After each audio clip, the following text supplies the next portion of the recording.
आओ सारा आता है।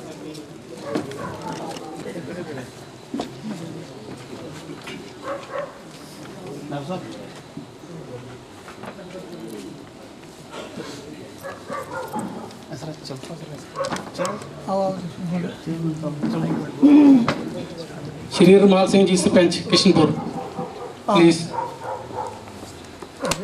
Shri Ranjit Singh ji chairman all India anti crime bureau. Shri Hansraj ji हमारे पुलिस पोस्ट चौकी इंचार्ज साहब प्लीज।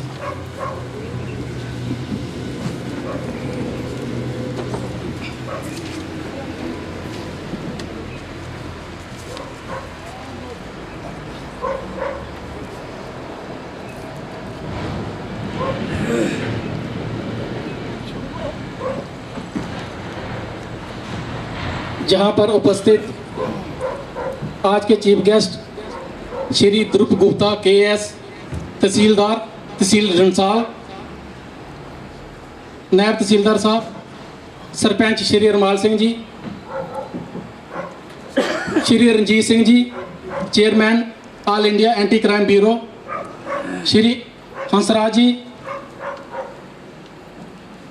स्टेट सेक्रेटरी, और मंच पर बैठे हुए हमारे पुलिस पोस्ट मनमाल के सब इंस्पेक्टर साहब, जहां पर उपस्थित सभी साथियों का मैं दिल की गहराइयों से अपनी तरफ से और all India anti crime bureau की टीम की तरफ से हार्दिक अभिनंदन व स्वागत करता हूं। जैसे कि इसके जो मोटो से आप जानते हैं कि all India anti crime bureau का मोटो है to make crime and corruption free world not India. Hindustan ही नहीं बल्कि पूरे देश पूरे विश्व को करप्शन और क्राइम से मुक्त करवाना।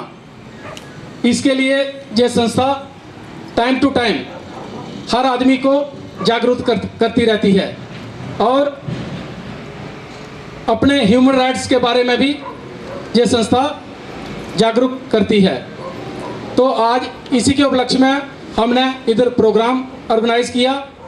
साथ में हमारे डंसाल तहसील के तहसीलदार साहब को स्पेशली बुलाया गया क्योंकि इनका जो काम आप सब जानते हैं, हमारे जम्मू कश्मीर के एक हॉनेस्ट और ईमानदार और सुपरफास्ट अफसरान में काउंट होता है।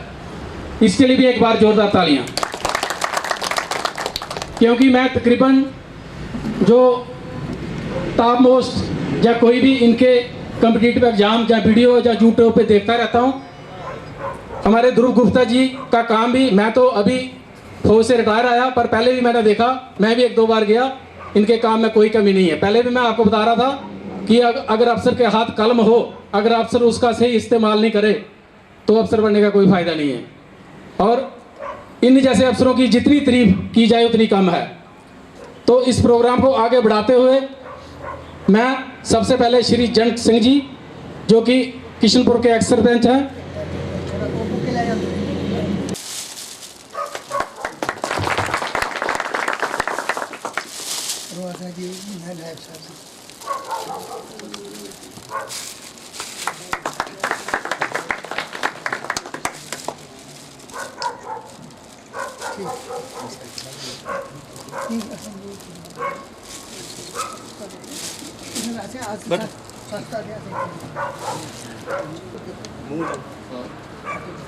आदरणीय तहसीलदार साहब डंसाल ब्लॉक डिस्ट्रिक्ट जम्मू और नायब तहसीलदार साहब साढ़े लोकल इतने बटलते, और Shri Ranjit Singh ji all India anti crime bureau के सेक्रेटरी चेयरमैन, और अपनी स्टेट के हंसराज श्री हंसराज जम्मू कश्मीर के चेयरमैन एंटी क्राइम ब्यूरो के चेयरमैन, और अपने सब इंस्पेक्टर टूल पोस्ट और अपने सरपंच किशनपुर खड़ता पंचायत के, मैं सबका हार्दिक अभिनंदन करता हूँ। और जो मेरे साथी आ रहे हैं मैं सारे का शुक्रिया अदा करना और जय हिंद। और ये एंटी क्राइम ब्यूरो जो है, all India anti crime bureau जो है, ये ग्रास रूट से उठा हुआ संस्था है। इसमें गहराई से अगर सोचा जाए कि छोटे लेवल से एंटी क्राइम जो चल रही है उसके लिए जागृत होना है लोगों को, गांव-गांव मोहल्ले वालों को इसके बारे में अवेयरनेस होनी चाहिए, ताकि देश के अंदर या दूसरे देशों के अंदर बहुत बुरी हालत हो रही है, इसके बारे में जागृत होना बड़ा ज़रूरी है। हर एक आदमी को इसके बारे में नॉलेज होनी चाहिए कि लोग क्या कर रहे हैं। अभी मैं एक छोटी सी मिसाल दूंगा। कलकत्ते का एजुकेशन मिनिस्टर था जिसने 4 कमरे, हम पेंशन लेने के लिए जाते थे, हमें छोटे छोटे नोट देते 50-50, और उसमें डड्डू ने 2-2 हज़ार के नोट कमरे भरे हुए, फुल कमरे भरे हुए हैं। ऐसे लोग भी हैं, वो साल के बाद मर भी जाएगा, वो 2-3 बीमारियां उसको, ऐसे लोग हैं। 90 करोड़ रुपए का माल उसने इकट्ठा, कब खाएगा बेचारा, कहाँ जाएगा, कहाँ ले जाएगा? मरने के बाद एक सुई साथ नहीं जाती। देश क्या, हर कंट्री के अंदर, हमारी स्टेट के अंदर, जम्मू के अंदर भी बहुत बड़े बड़े शूरवीर छुपे हुए हैं जिन्होंने माल इकट्ठा किया हुआ है। तो ये बरो जो है, इसके बारे में मैं इसलिए मिसाल दी है कि आप सबको जागृत होना, ग्रास रूट से उठकर निकलना है और इसके बारे में अवेयरनेस लानी है, लोगों को जागृत करना, ऐसे आदमी को संभालना और पकड़ना है और आगे और भी राज के बारे में। और इन्हीं लफ्ज़ों के साथ में तहसीलदार साहब, नायब तहसीलदार, जो भी मेरे साथी स्टेज पर बैठे, सबका शुक्रिया। जय हिंद। साहब, नायब तहसीलदार साहब और इंस्पेक्टर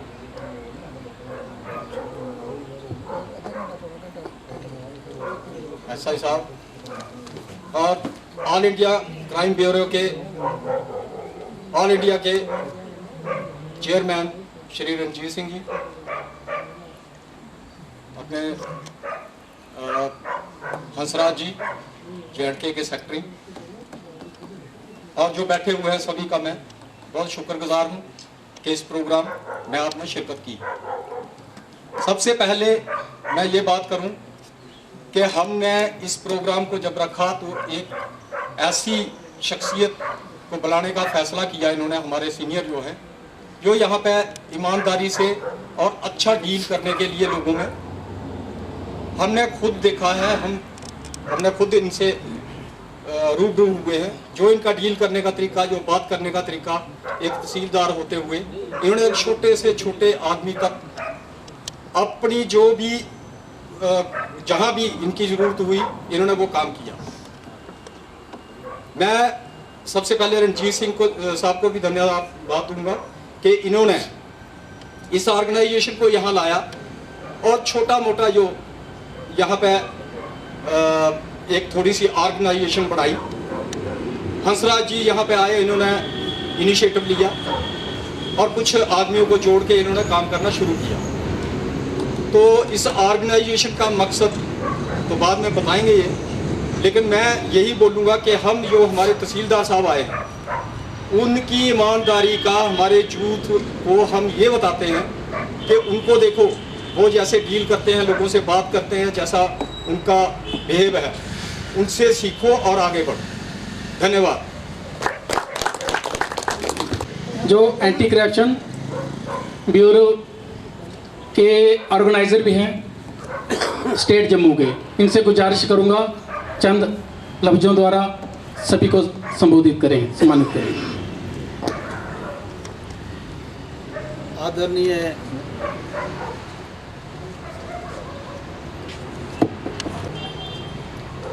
आज दे साढ़े चीफ गेस्ट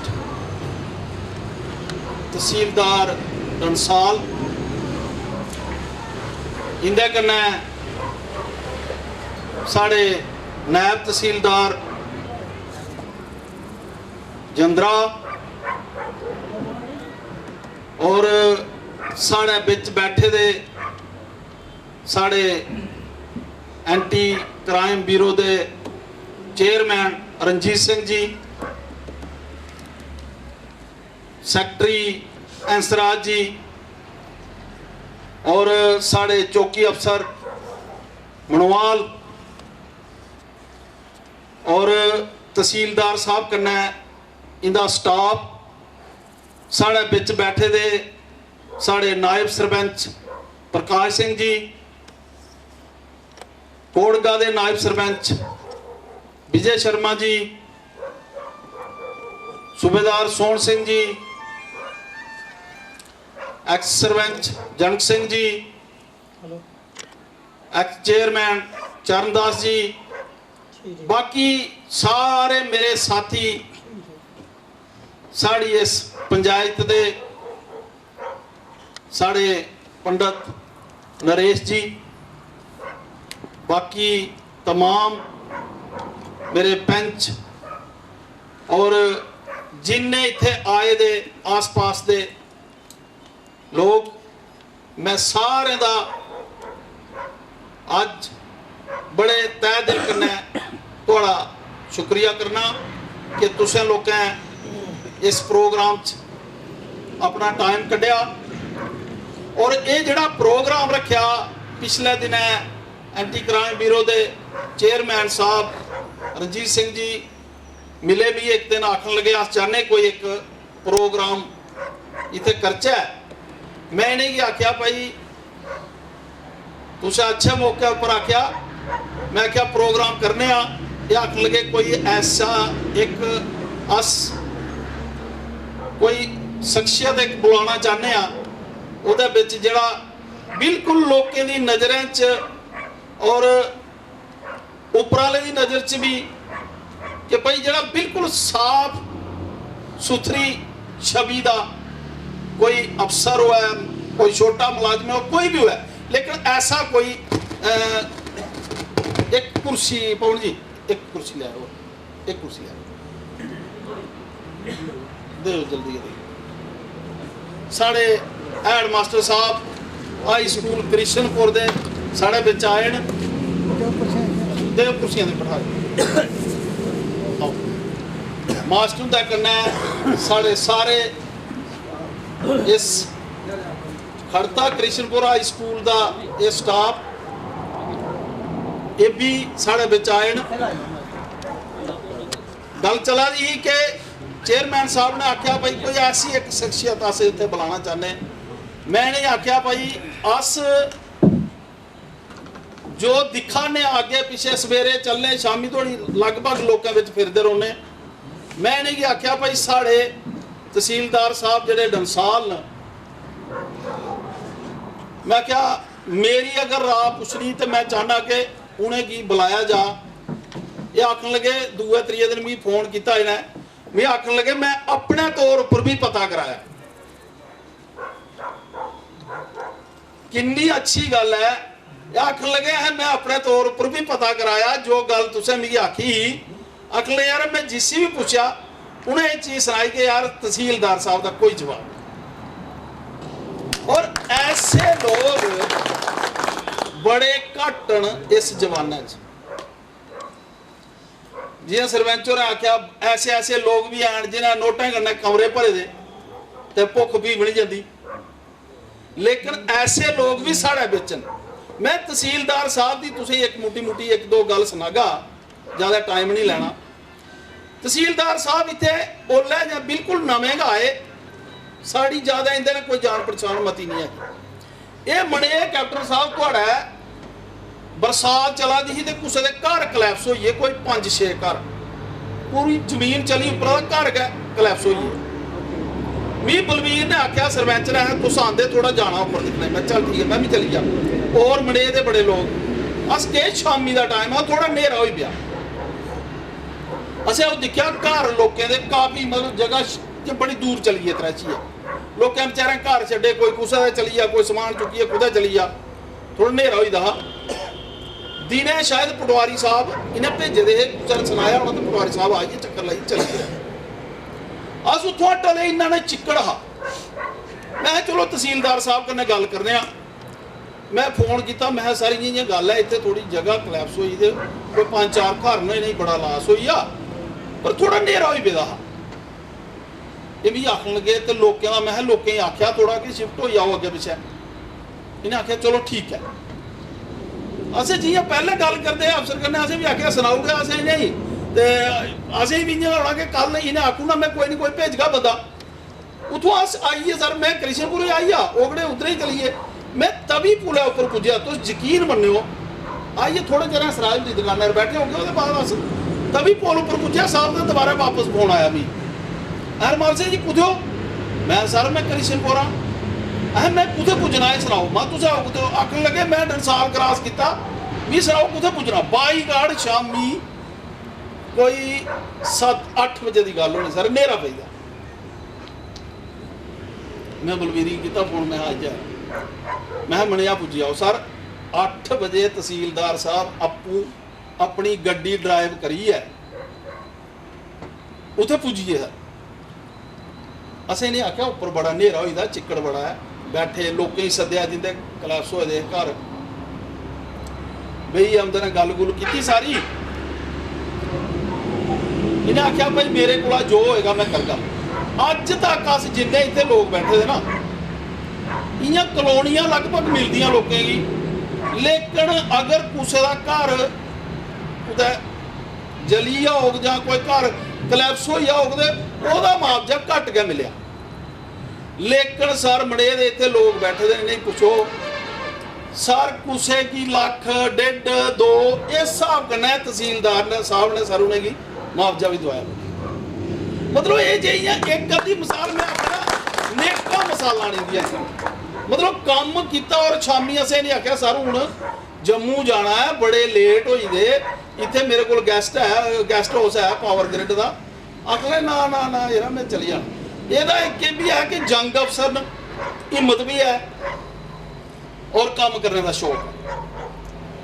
पिछले दिन इतने कुछ साड़ा थोड़ा जिहा विवाद बनी है। विवाद के साढ़ा जियां माइनिंग है, माइनिंग च लोग कुछ बड़ी गड़बड़ी करन लगे, जेडे उहदे मेन लोग है ठेकेदार जी उन्हें गौरमेंट का रेट सपोज करो 2 रुपया उन्हें ले लिया, भाई 10 रुपये लेना। सर 2 बारी साढ़े बिच पूरा दिन तहसीलदार साहब इतने बैठे, जेड़ा कि आम अफसर कोई नहीं करता। मतलब बड़े काम नहीं दे, जिन्हें काम तुसीं अस गिनाचे वो असें फैसला किया कि यार ऐसे अफसर की जरूर अगर जेड़ा लोकें च काम करता उसी उस चीज़ का इज्जत मान जरूर देना चाहिए।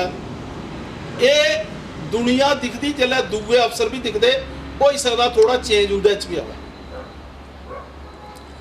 इयां गै मैं अपने हैड मास्टर साहब बुलाए कृष्णपुरा स्कूल दे, मैंने की बुलाया, मैं 2 मिनट तो सर आना सर।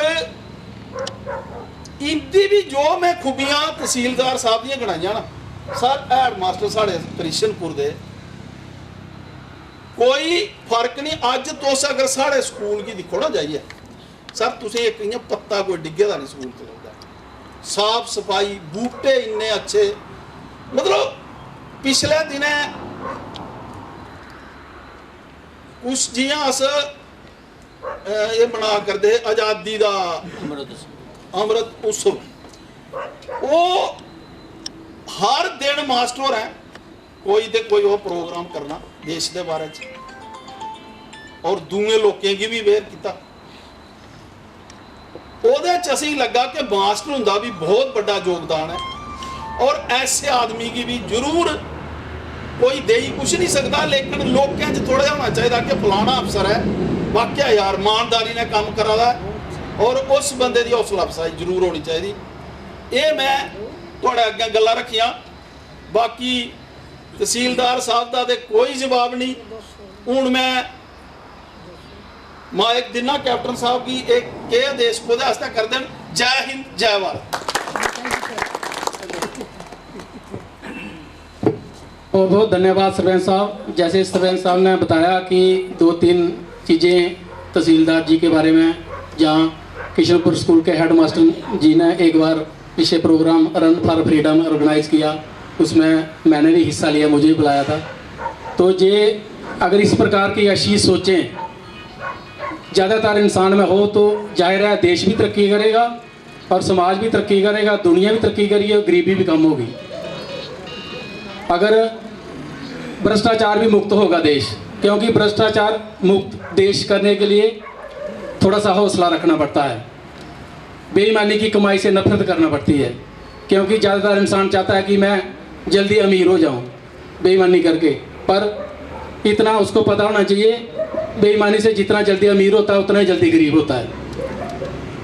तो अभी इसके बाद मैं श्री हंसराज मन्याल जी जो स्टेट सेक्रेटरी हैं and all India anti crime bureau के, उनसे अनुरोध करूंगा अपने चंद नहायत ही काबिल एहतराम आज के हमारे मेहमान खुसूसी जनाब Dhruv Gupta ji, tehsildar Ghansal, all India anti crime bureau के चेयरमैन जनाब रंजीत सिंह जी, नायब तहसीलदार हमारे श्री पूर्ण सिंह जी, यहाँ हमारे all India anti crime bureau के जो ऑर्गेनाइज़र हैं जनाब कमाल सिंह जी, मंच पर विराजमान दीगर गणमान्य अतिथिगण व मेरे साथियों, हुक्म तो मुझे भी कुछ ऐसा ही हुआ है कि समय बहुत कम है और अपनी बात को थोड़े समय में समेट लेना, तो मैं उसका पालन जरूर करूंगा। मुझे एक बात याद आई कि एक वक्त ऐसा था कि जब समय बहुत था लेकिन कहने के लिए कुछ नहीं था। आज एक ऐसा वक्त आ गया है कि कहने के लिए बहुत कुछ है लेकिन समय नहीं है। तो कुछ चेंज, अगर बुरे दिन थे तो अच्छे भी तो आने ही चाहिए थे। मेरे साथियों, ये all India anti crime bureau ना तो किसी किस्म का ये कोई प्रोडक्ट बेचने वाली कंपनी है और ना ही ये सियासी या धार्मिक प्रोपेगेंडा का कोई पावर सेंटर। ये एक इंटरनेशनल ऑर्गेनाइजेशन है जिसका मकसद संविधान के दायरे में रहकर लोकतांत्रिक तरीके से देश की एकता, अखंडता और संप्रभुता के लिए अगर कभी कोई बड़ी से बड़ी कुर्बानी भी देने की जरूरत पड़े तो उसके लिए हम तैयार रहें, और बिना किसी मज़हब मिल्लत के, बिना किसी राग द्वेष के, दुनिया के तमाम मतभेदों से ऊपर उठकर मानवता की सेवा करना बायद इसका एक मकसद है। इसलिए इसे किसी दूसरे रंग के चश्मे से भी ना देखा जाए। मेरे साथियों, दुनिया में कोई भी देश अपने सांप्रदायिक सौहार्द, आपसी भाईचारा और मिलजुल कर रहने की परंपरा के बिना कभी तरक्की या खुशहाली की ओर बढ़ पाया हो, मैं समझता हूँ ऐसी एक भी मिसाल आज दुनिया के किसी भी देश के इतिहास में नहीं मिलती। ये बात मैं डंके की चोट पर कह सकता हूँ। लेकिन आज बड़े अफसोस की बात है कि जिस तरह से हर सतह पर नफरत का एक ऐसा जहर परोसा जा रहा है, मैं समझता हूं कि अगर ऐसा विकास इससे पहले हुआ होता तो आज हम हिंदुस्तान को दुनिया के नक्शे पर ढूंढते फिर रहे होते। साथियों, बात कड़वी जरूर है लेकिन इसमें सच्चाई भी है। मेरे साथियों, जिस कालखंड में आप जैसे दानिशमंद लोग आंखें बंद कर लेते हैं, उस दौर की नस्लों को बर्बाद होने में कोई ज़्यादा वक्त नहीं लगता। हम लोग इसके चश्मदीद गवाह हैं। जब चश्मदीद गवाह का मुंह बंद कर लिया जाए तो इंसाफ की बची खुची उम्मीद भी ख़त्म हो जाती है। मेरे साथियों, हम सब लोग एक थोड़े समय के लिए इस दुनिया में आए हैं। जब हम नहीं थे तो ये दुनिया तब भी कायम थी, और जब हम नहीं होंगे तो ये दुनिया फिर भी कायम रहेगी। इसलिए किसी का होना या ना होना इस दुनिया के लिए कोई मायने नहीं रखता। पता नहीं कितने लोग आए और चले गए, लेकिन कुछ ऐसे भी लोग इस दुनिया में आते हैं जिनके किरदार को इतिहास के पन्नों में तो संजोया ही जाता है, लेकिन उनको भी एक लंबे समय तक याद रखा जाता है। ऐसे लोगों के नक्शे कदम पर चलने की हम सबको कोशिश करनी चाहिए, लेकिन एक दूसरे के सहयोग के बिना ये संभव नहीं है। साथियों, बातों बातों में बहुत सी बातें निकल आती हैं। जब बात आ गई, बात करनी पड़ी, तो कितना भी कोई मुंह बंद करे बात तो होगी ही होगी। साथियों, ज्ञानवापी परिसर में जमीन के अंदर 800 साल पुराना शिवलिंग को हमने देख लिया, उसका हमने पता लगा लिया, अच्छी बात है। लेकिन पुलवामा में 350 किलोग्राम RDX जिसने हमारे 40 बहादुर नौजवानों के चित्रे उड़ा के रख दिए, उसका पता आज तक नहीं चला। ये शर्म की बात नहीं है? साथियों, मैं समझता हूँ कि हर बात हर आदमी को अच्छी नहीं लगती, लेकिन कुछ ऐसी कुछ घटनाएं हैं जो कभी पुरानी नहीं होती। अभी एक ताज़ा घटना है जिसका हमेशा हमने देखा कि बड़ा वो चर्चा में है, वो बिल्किस बानो केस के जो अपराधी थे, जो सजा काट रहे थे जेल में, उनको संस्कारी होने का टैग लगा के और आज़ाद कर दिया। और बेशर्मी की हद ये देखिए कि जब वो बाहर निकले तो उनको फूल मालों से उनका स्वागत किया गया, मिठाइयाँ बांट के जश्न मनाया जा रहा है, उनके पैर छू के आशीर्वाद लिया जा रहा है। हम कहाँ ले जा रहे हैं अपने देश को? बड़ी शर्म की बात है साथियों। मैं समझता हूँ कि हर बात, हर आदमी की हर बात सभी को अच्छी नहीं लगती। मैं, हो सकता है मेरे द्वारा कहे गए लफ्ज़ों में किसी को कोई लफ्ज़ नागवार गुजरा हो, या किसी की व्यक्तिगत भावना को कोई ठेस पहुंची हो, या किसी के सेंटिमेंट हर्ट हुए हो, मैं उसके लिए माफ़ी चाहूँगा, क्योंकि मेरा ऐसा इरादा हरगिज़ नहीं था। साथियों, हमारी जो साझी जो विरासत थी, ये इस हिंदुस्तान की सबसे बड़ी ताकत है। और तभी तो कहते हैं ना कि हिंदू मुस्लिम सिख ईसाई समझो इसकी शान को, मजहब की दीवारों से मत बांटो हिंदुस्तान को। हमारे एक राष्ट्रीय कवि हुए हैं हरिओम पवार जी, उन्होंने, उनकी एक पंक्ति मुझे याद आ रही है, तो उन्होंने लिखा है कि धीरे धीरे भोली जनता है बलहारी मजहब की, ऐसा ना हो मुल्क जला दे ये चिंगारी मजहब की। जो हम हर चीज़ को धर्म के चश्मे से क्यों देखने लगे हैं? हम हिंदू मुसलमान के चक्रव्यूह में क्यों फंसा रहे हैं? ये समझ से परे है। ऐसे अनेकों सवाल हैं जो आज हमारे इर्द गिर्द घूम रहे हैं और हमें विचलित कर रहे हैं। मेरे साथियों, मैं थोड़ा भूल गया था कि मुझे समय थोड़ा मिला है, तो जैसे मैंने पहले कहा था ना कि जब समय था तब कहने के लिए कुछ नहीं था, और जब कहने के लिए बहुत कुछ है तो समय कुछ नहीं है। लेकिन फिर भी अगर ज़िंदगी ने कुछ और मोहलत दी और फिर कभी ऐसा मौका मिला, हम मिल बैठ के बैठे, तो आपसे ज़रूर अपनी बात साझा करेंगे। और तब तक के लिए मैं ये कहना चाहूँगा आपको कि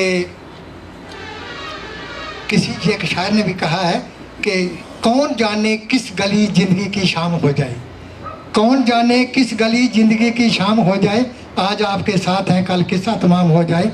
मेरे साथियों, तो मैं अभी अपनी वाणी को विराम देने से पहले जितने लोग जहाँ बैठे हैं, प्रोग्राम ख़त्म होने के बाद आप जहाँ ही बैठे रहना, चाय पानी की व्यवस्था की है, चाय पानी ग्रहण करके फिर आप लोग अपने अपने मंत्र की तरफ जा सकते हैं। तो मैं इन्हीं लफ्ज़ों के साथ, और ये जो हमारे तहसीलदार साहब हैं, तो इनके बारे में मैं, देखो कुछ ऐसी शख्सियतें होती हैं जो किसी तारीफ़ की मोहताज नहीं होती, वो अपनी मिसाल आप ही हुआ करते हैं। जिसकी जो अपनी मिसाल आप है तो उसके लिए उसकी तारीफ़ करने का कोई फ़ायदा नहीं है। तो मैं ये कहूँगा कि जो इन्होंने अपना प्रोफेशन के प्रति जो डेडिकेशन इनमें है, तो जंग है, हम तो पता नहीं कब तक देख पाएंगे इनको, लेकिन हम ये दुआ करते हैं कि भगवान इनको दिन दुगनी रात दुगनी तरक्की करे। और हमारी दुआएं, हमारे जो मेरी एज के लोग हैं, सबकी दुआएं इनके साथ हैं, सबकी दुआएं इनके साथ हैं। तो मैं इन्हीं लफ्ज़ों के साथ, अगर आप कहो तो मैं वाणी को विराम दूँ। जय हिंद, जय भारत।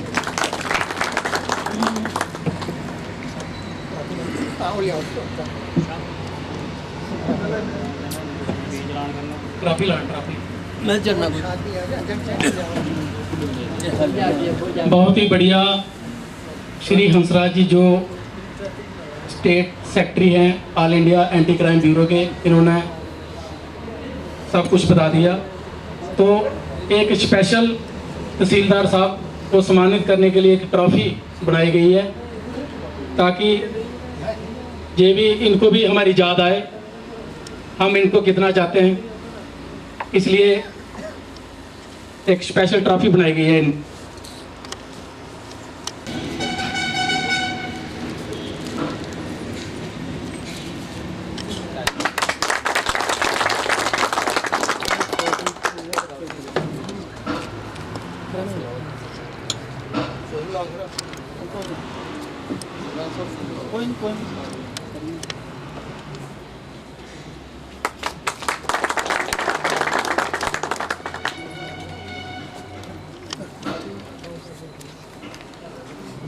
अच्छा ये नहीं एक मिनट मासी एक मिनट नहीं समाप्त करना दे तो सुनिए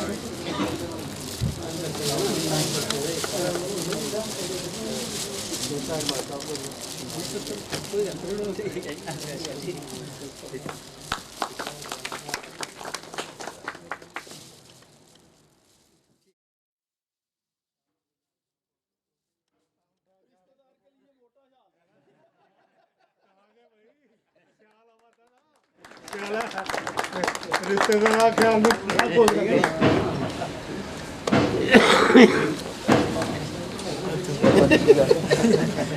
रिश्तेदार ही मोटा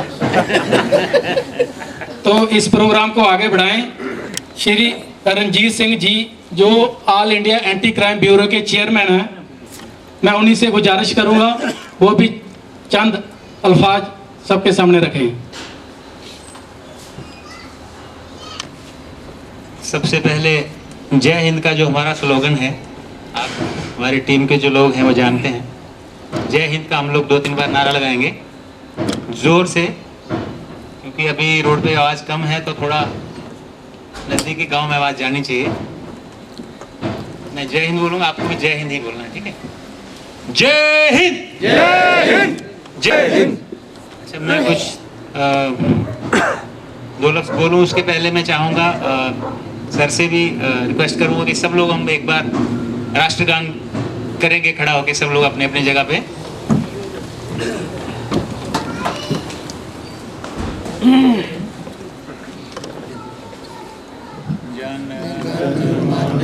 अधिनायक जय हे भारत भाग्य विधाता, पंजाब सिंध गुजरात मराठा द्राविड़ उत्कल बंगा, विंध्य हिमाचल जमुना गंगा, उच्छल जलधि तरंगा।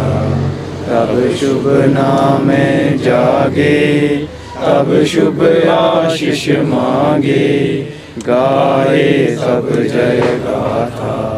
जन गण मंगलदायक जय हे भारत भाग्य विधाता, जय हे जय हे जय हे जय जय जय जय हे। भारत माता की जय, भारत माता की जय, भारत माता की जय। एक और आवाज, मैं कहूँगा आवाज दो, आप बोलेंगे हम एक हैं।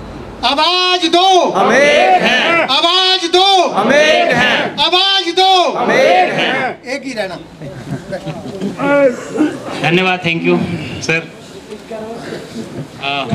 मैं भी ज़्यादा समय नहीं लूँगा क्योंकि सारी बातें लगभग हो ही चुकी हैं, लेकिन कुछ चीज़ें हैं जो ज़रूरी हैं बोलना। 2 मिनट बोलूँगा मैं। हमने सुना है कि जो हीरा है ना, हीरा वो कोयले की खदान में ही मिलता है।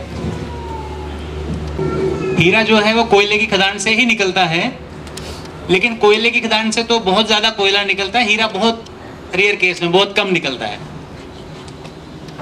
तो इसलिए कोयला आसानी से मिल जाता है, तो उसका क्या कीमत है? 5-7 रुपये में इतना सारा मिल जाएगा। लेकिन हीरा लेने जाओगे तो बहुत महंगा मिलता है। क्यों? क्योंकि हीरे ने बहुत तप किया है, तपस्या की है। मतलब वो जमीन में 100 साल, 200 साल, शायद 500,000 साल तक दबा रहा, उसने तकलीफ सहन की, तप किया उसने, इसलिए उसकी वैल्यू हीरे की है। और कोयला तप नहीं कर पाया, जल्दी बाहर आ गया, इसके लिए वो कोयला है। तो कोयला तो कहीं भी मिल जाएगा, हीरा बहुत कम लोग होंगे हम लोग जिन्होंने भाई शायद देखा भी होगा सामने सामने, क्योंकि वो उसका वैल्यू अलग ही है, उसका कीमत भी अलग ही है। तो कहने का मतलब ये था कि जैसे हमारे बीच में हमारे चीफ गेस्ट हैं माननीय श्री ध्रुव गुप्ता जी, तहसीलदार साहब डंसाल, तो इनको अगर सब लोग हीरा बोल रहे हैं, आप लोग, हम भी बोल रहे हैं, तो कुछ तो बात है। हर किसी को कोई हीरा नहीं बोलता है। मुझे नहीं बोल दिया, इनको नहीं बोल दिया, आपको नहीं बोल दिया। अपने अपने फील्ड में सब लोग हीरे होते ही हैं, लेकिन इनको सब लोग बोल रहे हैं, तो इसका मतलब कुछ कारण है। बिना कारण के कोहिनूर है, कोहिनूर, कोहिनूर कोहिनूर तो अंग्रेज लोग ले गए थे लूट के, लेकिन हमारे पास भी एक कोहिनूर है, बड़ी खुशी की बात है। तो मैं तो बोलूंगा कि इतनी ताली बहुत कम बज रही है, ताली जोर से एक बार इनके लिए जोरदार ताली, क्योंकि कोयला आपको पूरे हिंदुस्तान में, पूरी देश दुनिया मिल जाएगा, हीरा आपको कहीं कहीं मिलेगा। तो उस हीरे की आप कदर नहीं करोगे तो उनके साथ अन्याय होगा। तो जैसे सर बता रहे थे रुमाल सिंह जी की, सबसे पहले मैं सर आपका स्वागत करता हूँ, थैंक यू बोलता हूँ आपको कि आप अपनी ड्यूटी बहुत अच्छे से निभा रहे हैं, बल्कि उससे भी बढ़ चढ़ के निभा रहे हैं। दूसरा हमारे नायब तहसीलदार साहब हैं, सर आपका भी स्वागत है। जो कि अफसर साहब हैं उनका स्वागत है। हेडमास्टर साहब Dansal high school higher secondary, Kishanpur higher secondary school के हेडमास्टर साहब हैं, और इनके साथ जो स्टाफ आए हैं। और यहाँ भी रिटायर्ड ऑफिसर, मैक्सिमम मैं देख रहा हूँ आर्मी रिटायर्ड ऑफिसर ही देश की सेवा करके आए हैं। असली सेवा तो आप लोगों ने की है, बाकी हम तो खाली नाम के सेवादार हैं, बाकी तो असल लोग आप लोग और सर आप लोग सेवा कर रहे हैं। ओके, तो आप सब लोग जितने भी यहाँ पर आए हुए अपना समय निकाल के, तो आप सबको बहुत बहुत धन्यवाद, आपका स्वागत है। तो जैसा बता रहे थे कि इन्होंने मुझे बताया था, एक्चुअली बहुत पहले से प्लान चल रहा था ये, तो मैं नहीं आ पा रहा था, थोड़ा दूसरी जगह बिजी था। तो मैंने इनको बोला, हंसराज जी को और इनको सरपंच साहब को, कि आप लोग प्रोग्राम कर लीजिए, मैं आ गया तो भी ठीक है, नहीं तो आप लोग हैं वहाँ पे कोई प्रॉब्लम नहीं है।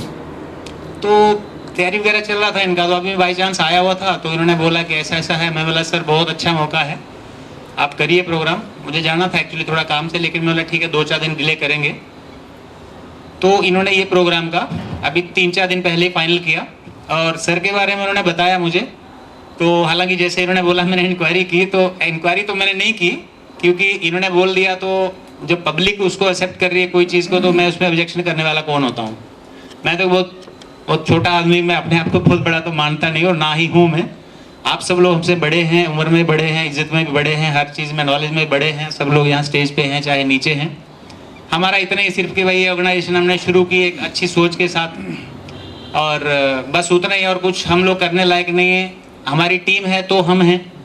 बोलते हैं ना कि कैप्टन जो है उसके पीछे फौजी नहीं है तो कैप्टन किस काम का। तो हम भले ही फाउंडर हैं या हमने स्टार्ट किया, लेकिन हमारी टीम की वजह से हमारा भी जो वैल्यू है, या थोड़ा बहुत हम लोग कर पाते हैं देश के लिए या देश के लोगों के लिए, वो सब आप जैसे लोगों की, जैसे हंसराज जी, इन्होंने हमारे नाम को यहाँ समझ लीजिए एक जिंदा रखा है। मैं बहुत कम टाइम दे पाता हूँ यहाँ पे, लेकिन यहाँ की टीम है, इन्होंने बहुत अच्छे से बढ़िया से छोटा छोटा कुछ ना कुछ प्रोग्राम करते रहते हैं। तो जब तहसीलदार साहब के बारे में बताया मुझे इन्होंने, तो मैं बोला कि ऐसे लोग तो बहुत कम हैं। हालांकि ऐसे लोगों को हम ढूंढते रहते हैं एक्चुअली। अभी 2016 में बीच में तो कोरोना वगैरह था, तो प्रोग्राम नहीं हो पाया। 2016 में ऐसे ही सेम प्रोग्राम हमने झारखंड में टाटा नगर, जानते होंगे आप लोग, टाटा स्टील, टाटा का जो मेन है टाटा नगर, जमशेदपुर भी बोलते हैं उसको, टाटा नगर बोलते हैं। तो उस डिस्ट्रिक्ट के पुलिस डिपार्टमेंट को हमने, जिसमें एक एसएसपी साहब थे, एसपी साहब, डीएसपी और कुछ 7 या 8 थाने के जो पुलिस स्टेशन इंचार्ज रहते हैं, एसएचओ जिसको हम लोग यहाँ बोलते हैं। तो उन्होंने एक ऐसे गैंग को पकड़ा था कि वो गैंग ऐसा था कि सिर्फ वीआईपी लोगों को मारते थे वो लोग।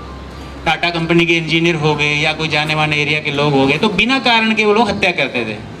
तो एसएसपी साहब ने स्पेशल एक टीम बनाई थी उनको पकड़ने के लिए। तो अनफॉर्चुनेटली उसमें 1-2 पुलिस का बंदा शामिल था। तो खैर सबके ऊपर कार्रवाई हुई, गैंग पकड़ा गया। तो हमारे जो डिस्ट्रिक्ट प्रेसिडेंट थे, तो उन्होंने बोला कि सर ऐसा ऐसा है। तो हम, पुलिस ने बहुत अच्छा काम किया है, क्योंकि पुलिस को ज़्यादातर लोग क्रिटिसाइज ही करते हैं, गाली ही देते हैं, लेकिन अच्छे लोग भी हर डिपार्टमेंट में हैं, बुरे भी हैं, इसीलिए दुनिया चल रही है। तो उन्होंने बोला कि सर बहुत अच्छा काम किया है। तो हमने बोला कि प्रोग्राम रखिए। तो हमने फिर वहाँ पे 2016 में पूरे डिस्ट्रिक्ट पुलिस डिपार्टमेंट को हमने सम्मानित किया था, जो भी यहाँ ट्रॉफी, गुलदस्ते वगैरह छोटा मोटा जो हम कर पाए थे। तो लास्ट में जो एक्चुअली डीजी साहब का वीडियो कॉन्फ्रेंस चालू था, तो एसपी और एसएसपी साहब नहीं आ पाए थे, तो डीएसपी साहब चीफ गेस्ट करके आए थे। तो ये प्रोग्राम होने के बाद लास्ट में जब उन्होंने बोला, तो उन्होंने बोला कि सर मतलब बहुत टाइम हो गया नौकरी करते हैं, हमारी पूरी ज़िंदगी में हमने किसी से ये भी नहीं सुना कि शाबाश आपने बहुत अच्छा काम किया या थैंक यू। बोले पहली बार कोई ऐसी ऑर्गेनाइजेशन आई है कि हमें बुला के आप सम्मान दे रहे हो, इज्जत दे रहे हो, गुलदस्ता दे रहे हो, ट्रॉफी दे रहे हो, बहुत अच्छा लग रहा है। और सर उन्होंने बोला हमको कि सर हम आपको विश्वास दिलाते हैं कि इससे भी और बढ़ चढ़कर ईमानदारी से और जोर शोर से हम अपनी ड्यूटी निभाएंगे और अच्छे से अच्छा काम हम जैसा कर रहे हैं उससे भी बढ़िया और तरीके से करेंगे, क्योंकि आपने हमें अप्रिशिएट किया। तो मैंने बोला कि सर जब कोई गलत काम करता है तो क्रिटिसाइज करना हमारा हक है, डेमोक्रेसी में हम लोग बोल सकते हैं। कोई भी ऑफिसर गलत करता है तो बोलना हमारा हक है और ड्यूटी भी है, बोलना भी चाहिए। क्योंकि कोई भी गलत चीज को देख के आंख बंद कर लेना वो भी एक तरह से गुनाह ही है, पाप ही है। तो जब हम किसी पुलिस वाला गलत करता है तो उसके खिलाफ हम कार्रवाई करते हैं या नारेबाजी करते हैं या कुछ भी बोलते हैं, तो जब वही पुलिस डिपार्टमेंट अच्छा काम कर रहा है तो उसको अप्रिशिएट कौन करेगा? अमेरिका वाला आएगा कि इंग्लैंड वाला आएगा या पाकिस्तान वाला आएगा? हमें ही करना है ना। तो जब हमारा हक है कि उनको हम क्रिटिसाइज कर सकते हैं, गाली दे सकते हैं गलत करने पे, तो अच्छा करने पे हमें उनको इज्जत भी देना चाहिए। नहीं तो क्या होगा, बोलेगा मैं क्यों अच्छा करूं यार, अच्छा करने के बाद भी कुछ मेरे को इज्जत नहीं मिल रही है। हालांकि ऐसा मेरा कहने का मतलब ये नहीं है कि अच्छा कहलाने के लिए अच्छा काम कर रहे हैं, ये एक्चुअली डीएनए में रहता है, मतलब एक खून में ही रहता है कि यार कुछ भी हो जाए गलत कर ही नहीं सकते, कुछ भी हो जाए अपना ड्यूटी करना ही है, किसी की तकलीफ देखी नहीं जाती है। तो ऐसे जैसा तहसीलदार साहब है या इनकी टीम है, तो इन लोगों को तारीफ की जरूरत नहीं है। जैसे हंसराज जी ने बोला, हमारी तारीफ के भूखे नहीं है वो, लेकिन एक होता है कि हमारा ये फर्ज बनता है कि अच्छा कोई कुछ कर रहा है तो उसको अप्रिशिएट करना चाहिए। बुरे पे आप क्रिटिसाइज कर रहे हो तो अच्छे पे उनको हौसला अफजाई करनी ही चाहिए।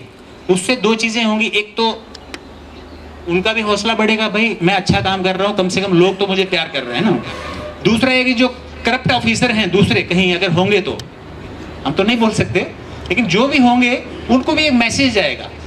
और बोलते ना कि कहावत है हमारे यहाँ कि मामा जी को मामा जी भी बोला जा सकता है और बाप का साला भी बोला जा सकता है। बोले कौन आया? बोले बाप का साला आया।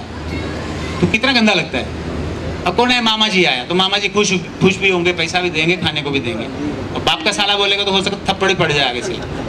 तो हम किसी को क्रिटिसाइज डायरेक्ट ना करते हुए इनडायरेक्टली उनको एक मैसेज दे सकते हैं कि सर जब गुप्ता साहब इतना अच्छे से काम कर सकते हैं, इनको इतना इज्जत मिल रहा है, तो हम गलत काम क्यों करें यार, हम भी अच्छा काम करें। तो एक ये हमारा मैसेज देने का मकसद था। और मैं अपनी टीम का बड़ा, हमारे जो सीनियर हैं इनका बहुत मैं भी धन्यवाद करूंगा कि भाई इन्होंने एक बहुत अच्छा मैटर चुना और सर को यहाँ बुलाया, उसी बहाने हमारा आपका मुलाकात हो गया। और फिर कभी पब्लिक मीटिंग होगी तो उसमें हम जो भी कुछ डिस्कस होगा उसमें करें, क्योंकि आज समय कम है थोड़ा। तो थोड़ा सा मैं एक लाइन में आपको संस्था के बारे में बता दूँ। ये हमारा एनजीओ है, नॉन गवर्नमेंटल ऑर्गेनाइजेशन बोलते हैं इसको, ठीक है। तो हमने ये दिल्ली से 2011 में रजिस्टर्ड किया था और अभी ऑल इंडिया में हमारा 16 स्टेट्स में इसका सर टीम है, अलग अलग जगह पे। जैसे जम्मू कश्मीर में है, पंजाब में है, यूपी, बिहार, झारखंड, हिमाचल, वेस्ट बंगाल, उड़ीसा, मध्य प्रदेश, छत्तीसगढ़, अभी अलग हो गया, छत्तीसगढ़, गुजरात, महाराष्ट्र, कर्नाटका, ऐसा हमारा 16 स्टेट्स में अभी टीम काम कर रही है। जैसे आप लोग यहाँ कर रहे हैं, ऐसा अपने अपने लेवल पे सब लोग कुछ ना कुछ करते रहते हैं। तो मकसद सिर्फ, जैसे उन्होंने बताया हमारे स्पीकर साहब ने जो बोल रहे थे, कि मकसद एक ही है कि भाई लोगों को क्राइम और करप्शन के प्रति जागरूक करना है। क्योंकि आप जब अवेयर हो जाएंगे तो अपने आप अपने राइट्स ले लेंगे, हक ले लेंगे। आपका अधिकार आपको पता होगा तो आप अपना अधिकार ले भी लेंगे और दूसरों को भी बता सकते हैं। हमारा मकसद ये नहीं है कि हम आपके साथ हर समय आपके साथ ऑफिस में घूमें या आपकी प्रॉब्लम है तो आपको हाथ पकड़ के चले, नहीं। हमारा मकसद है कि आप अपने अधिकारों के बारे में जागें, उनको कैसे लेना है वो सीखें और दूसरों को भी सिखाएं, दूसरों के अधिकार भी उनको मिलें।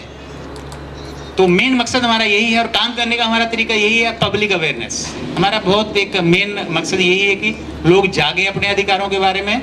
और आपस में, जैसा हंसराज जी से मैं बहुत खुश रहता हूँ शुरू से ही, क्योंकि इनके अंदर एक चीज़ बहुत बड़ी है कि भाई आपसी भाईचारा, वो बहुत ज़रूरी चीज़ है। मुझे भी बहुत अच्छा लगता है वो सब्जेक्ट पे, मैं भी बहुत कोशिश करता हूँ कुछ करने का, लेकिन इनका वो बहुत प्लस पॉइंट मुझे लगता है कि भाई हिंदू हो चाहे मुस्लिम हो यार, इंसान तो एक ही है। जात पात तो चलो नीचे आके बना, लेकिन ऊपर वाले ने तो सेम ही सब कुछ दिया। 2 आंखें, 2 कान है, खून का रंग भी लाल है, नसें भी एक जैसी, हड्डियाँ भी एक इतनी ही हैं लगभग तकरीबन। तो उसमें ये जो भेदभाव करते हैं, ये तो पॉलिटिक्स है, उसमें हमें नहीं आना चाहिए। क्योंकि कभी भी कुछ भी होता है, जैसा मान लीजिए कहीं दंगा हुआ, मान लो गांधी जी के टाइम पे दंगे हुए, इंदिरा गांधी के टाइम पे दंगे हुए, तो एक भी वीआईपी आदमी बता दो मुझे जो मरा हो। दंगे में कौन मरता है? हमारे आपके जैसे आम आदमी। और दंगा करते भी आम लोग हैं। नेता लोग का काम है भड़काना, अपना वोट बैंक बनाना है और चल देना। तो इसलिए हमें अवेयर होना है अपने अधिकारों के बारे में, आपसी भाईचारे के बारे में। और कहते हैं कि हम सब कुछ बदल सकता है, पड़ोसी नहीं बदल सकते। तो हमारे पड़ोस में भले ही एक मोमेंट मुस्लिम हो सकता है, कोई क्रिश्चियन हो सकता है, सरदार हो सकता है, कुछ भी तकलीफ होगी आपको, मैं आपका भले कितना भी अच्छा रिश्तेदार हूँ, मैं पहुँचूंगा दूसरे दिन मुंबई से, जिस प्लेन में आऊँगा तो भी सुबह बैठूंगा तो शाम को पहुँचूंगा, लेकिन सबसे पहले आपका पड़ोसी आपके काम में आएगा। तो आपस में बना के अच्छे से रिलेशन बना के रहना है।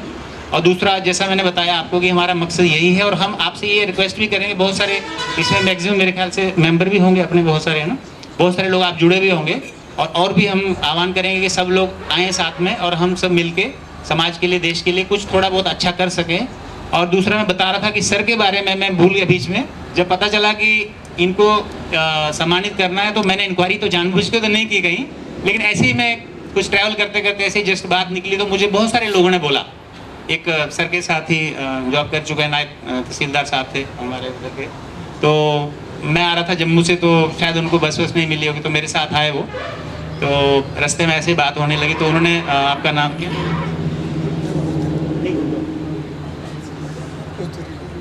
कस्तूरी लाल जी सर आपके साथ काम किए होंगे, तो उन्होंने बोला कि सर उनके जैसा बंदा आपको पूरे हिंदुस्तान में, दुनिया में नहीं मिलेगा।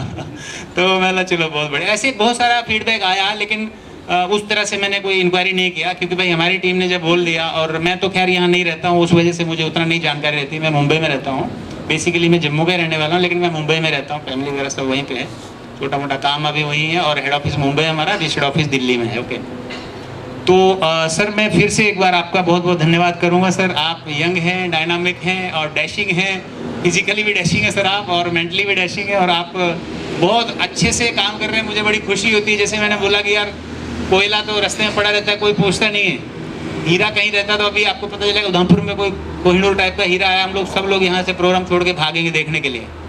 तो वही हीरा हमारे बीच में आज हैं श्री ध्रुव गुप्ता जी, और इनके लिए बहुत ज़ोर से एक बार तालियां हम करेंगे। और सर मैं रिक्वेस्ट करूँगा सर प्लीज़ आप भी हमें थोड़ा सा कुछ गाइड करें, कुछ बोलें आप प्लीज़। पर उपस्थित हमारे नायब तहसीलदार जंद्रा पूरन सिंह जी, सरपंच किशनपुर रुमाल सिंह जी, हमारे सब इंस्पेक्टर, साथ ही हमारे all India anti crime bureau के जो यहाँ पे सेक्रेटरी आए हैं, चेयरमैन आए हैं, ऑर्गेनाइजर्स आए हैं, और साथ में किशनपुर की जनता। मैं सबसे पहले आप लोगों का शुक्रिया अदा करता हूँ कि आपने इतना एहतराम किया मेरा, और मुझे लगता है शायद इतनी ज़्यादा तारीफ़ के मैं काबिल नहीं था, पर इसलिए आपने तब भी इतना एहतराम किया, उसके लिए मैं आपका शुक्रिया अदा करता हूँ। और मैं अपने आप को खुशकिस्मत समझता हूँ कि मेरी डंसाल में यहाँ पे पोस्टिंग हुई और मुझे आप लोगों की सेवा करने का मौका मिला। जैसे कि सरपंच साहब भी बता रहे थे कि मैं काफ़ी देर से, सरपंच साहब ने मुझे कॉल किया, मैं वहाँ गया, इस टाइप के काफ़ी इंसिडेंट्स हुए, या लोग मेरे पास आते हैं। इतनी देर तक अगर अच्छा काम करना हो किसी इंसान को, तो वो उसके लिए मोटिवेशन एक बड़ा इम्पोर्टेंट फैक्टर रहता है। और मेरे लिए जो मोटिवेशन फैक्टर रहा है वो हमेशा मेरी डंसाल की, किशनपुर की और अलग अलग जो हमारे तहसील में जगहें हैं उनकी जनता रही है, खास करके किशनपुर की जनता। क्योंकि जब तक किसी भी इलाके के लोग अच्छे नहीं होंगे और लोग अपनी प्रॉब्लम्स आपको बढ़ चढ़ के नहीं बताएंगे, पॉजिटिव नहीं होंगे, तब तक कोई भी अफसर अगर आएगा वो अच्छा काम नहीं कर सकेगा। एक दिन करेगा, 2 दिन करेगा, तीसरे दिन वो बोलेगा कि यहाँ पे लोग अच्छे नहीं हैं, यहाँ पे मुझे मज़ा नहीं आ रहा। वो कहीं आगे पीछे कोशिश करेगा कि मेरे अपना टाइम निकालता हूँ, ट्रांसफ़र करता हूँ, चला जाता हूँ। लेकिन यहाँ पे मतलब मुझे ऐसा फील नहीं हुआ। यहाँ मुझे हमेशा अपना फील हुआ, मुझे फील हुआ कि मैं यहीं का एक बाशिंदा हूँ।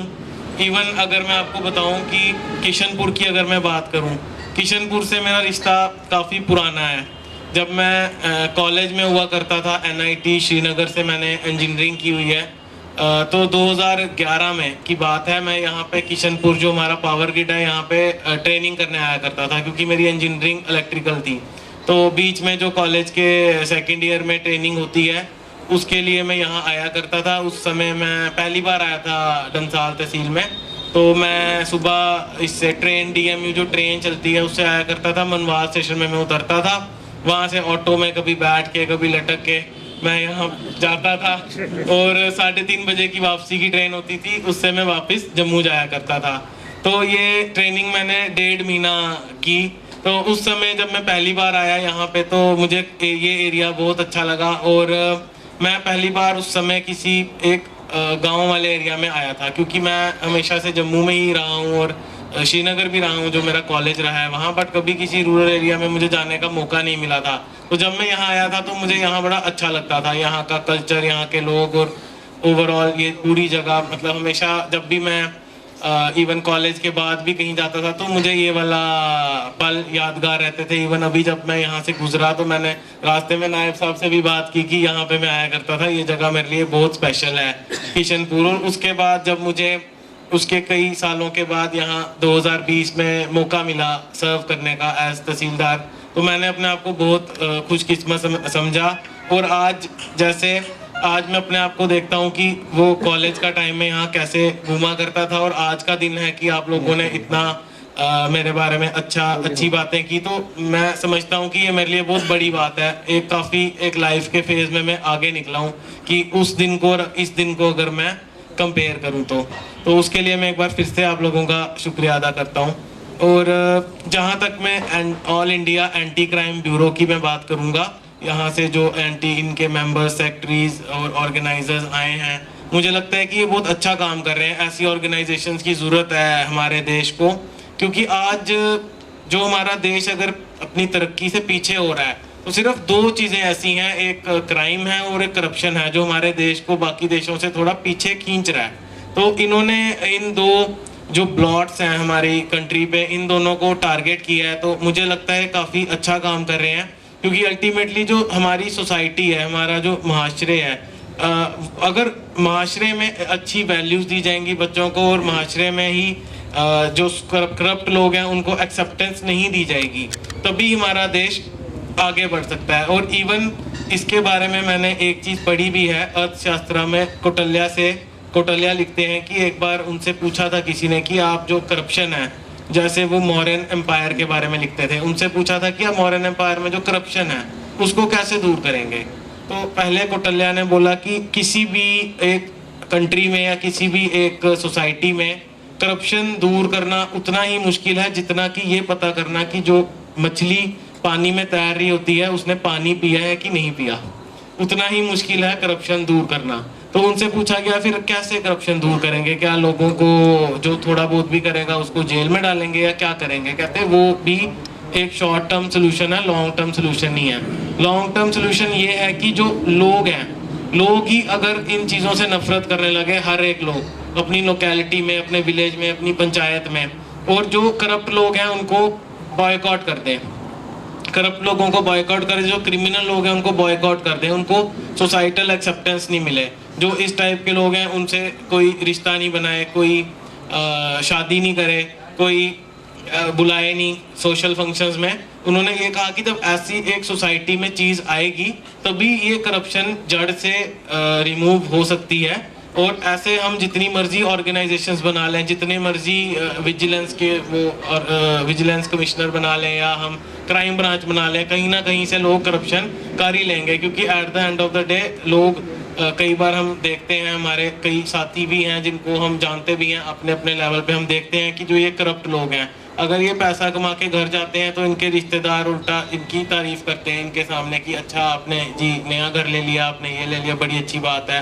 ये इनवाइट करते हैं पार्टीज़ में, वो जाते हैं। तो जब तक ये चीज़ सोसाइटी नहीं ख़त्म करेगी तब तक ये करप्शन मुझे लगता है जड़ से ख़त्म नहीं हो सकती। तो इन्होंने जो हमारा all India anti crime bureau है, इन्होंने ये राइट ट्रैक पे हैं, इन्होंने सोसाइटी को ही टारगेट किया है, तभी ये अलग अलग जाके आप लोगों में इस की अवेयरनेस करते हैं कि जब तक आप इस टाइप की चीज़ें नहीं सोचेंगे और मॉरल वैल्यूज़ अपने बच्चों को नहीं सिखाएंगे, क्योंकि जो भी बच्चा जिसने बचपन से मॉरल वैल्यूज़ अच्छे से सीखी होती हैं, आगे जाके वो किसी भी सिस्टम में चला जाए, अगर सिस्टम सारा करप्ट होगा भी पर वो करप्शन तब भी नहीं करेगा। और एक बंदा ही हमेशा चेंज लाता है। जब हर एक बंदा ऐसे सोचने लगेगा तो पूरे एक सिस्टम अभी नहीं इम्प्रूव होगा, हो सकता है 10 साल बाद हो, 20 साल बाद हो, पर अल्टीमेटली इम्प्रूव होगा। और इसके मॉडल्स वेस्टर्न कंट्रीज़ में कई जगह हमने देखे भी हैं जहाँ पे आजकल बिल्कुल करप्शन फ्री हो गया है और इवन वहाँ पे क्राइम रेट ही नहीं है। अभी पिछले दिनों में पढ़ रहा था कि कुछ हमारी यूरोपियन कंट्रीज़ हैं जिसमें इन्होंने जेल थे वो कम्प्लीटली क्लोज कर दिए। तो उनसे पूछा कि आपने जेल क्यों क्लोज किए, वो कहते हैं हमारे पास क्रिमिनल्स ही नहीं है तो जेल क्या करने हैं, लोग क्राइम ही नहीं करते यहाँ पे। तो मुझे लगता है वो जो अच्छे मॉडल्स हैं उससे भी हमें सीखना चाहिए, अपने आसपास लोगों को सिखाना चाहिए और अपनी ज़िंदगी में अडॉप्ट करने चाहिए वो, तभी हम हमारे अपने देश को दिन दुगनी और रात चौगनी तरक्की की राह पे देख सकते हैं। तो लास्ट एंड में मैं सब लोगों को फिर से एक बार शुक्रिया अदा करूंगा कि आप लोगों ने मुझे यहाँ बुलाया, मुझे अवसर दिया कि मैं आप लोगों के साथ बात कर सकूँ, आप लोगों की बातें सुन सकूँ। मेरे लिए ये काफ़ी एक स्पेशल मोमेंट रहा कि मैं यहाँ पे आया, मैंने आप लोगों से बात की। Thank you so much. तो आप सभी ने इस प्रोग्राम में सब कुछ सुना, किस प्रकार से all India anti crime bureau के बारे में ज़्यादा से ज़्यादा जानकारी ली। तो मुझे भी एक लास्ट में बात याद आ गई, जैसे साहब ने बताया कि कई देशों में करप्शन मुक्त देश हो चुके हैं। मैं भी अपने तजर्बे से एक सिकंदरमान की बात बताना चाहता हूँ। सिकंदरमान जब अंतिम स्टेज पे पहुँचा, उसने बोला मरने से पहले मेरी 3 शर्तें हैं। पहली शर्त, जैसे मैं मरूं मेरी अर्थी को डॉक्टर कंधा दे ताकि उनको पता चले कि हम इसको बचा ना सकें। नंबर दूसरी शर्त, मेरा जितना भी पैसा है रास्ते पे बिखेर दिया जाए ताकि लोगों को पता चले ये किसी काम नहीं आता है। नंबर 3, जब मुझे ले जाए अर्थी मेरी, तो मेरे दोनों हाथ बाहर निकाल दिए जाएं ताकि पता चले खाली आया और खाली जाना है। इसलिए करप्शन मुक्त देश को बनाने से बच्चे भी तरक्की करेंगे, देश भी तरक्की करेंगे